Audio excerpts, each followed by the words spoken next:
Gầy đấy đó, xinh chứ. Cái màu gầy thì thơm thơm, xinh gái cái kia. Nè, thế bây giờ chọn cô nào?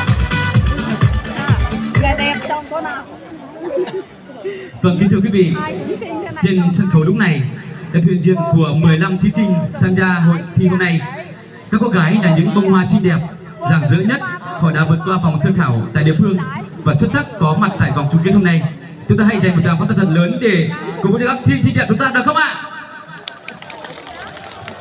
Nhớ rồng đi trồng sở đầu, sáu lúc sạt thiên nói dòng, cổng lâu lúc ba dòng câu, thiết cho tờ chia chắp lờ, chị ta liên đảo lo lỡ tránh mua bánh sử, do tủ dây nhớ rồng kế sĩ tư tờ là lúc xá, do liên đảo mà nó lỡ thiên liên muôn trên mua nhớ rồng sáu lúc sạt thiên nó, do liên thói chồng nhiệt thì cứ tin anh cha sở đầu, mỗi lúc xuống mua tên đòn tró, mua kế trong chia trao lỡ. Và sau đây, cho đồng chí mời đồng chí Vàng A Hờ, Phó Chủ tịch Ủy ban nhân huyện, trưởng ban tổ chức hội xuân lên trao hoa cho các thí sinh. Thân đồng kính mời đồng chí.